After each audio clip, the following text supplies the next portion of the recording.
Sabi niyo, pinulot namin doon sa gilid. Tadyakan niyo po muna, baka may laman. Try. Yung malalaking tao, tadyakan mo. Sige po. Tadyakan niyo po para matry.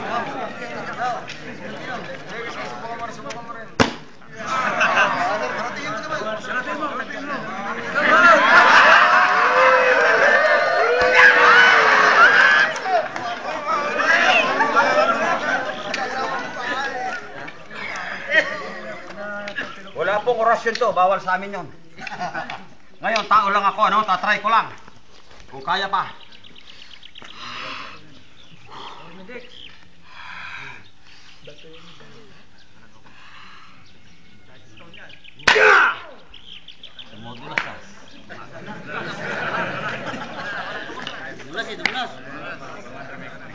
Apakan mo nga dito. Apakan mo. Huwag masyado. Yan. Alam mo, marami na akong biyak dyan eh. Matatalas kasi yan pag nabasag. Huwag lang gagalaw. Kung sakali man po, tao lang po ako, ano po. Eh, hindi ko makaya, okay lang.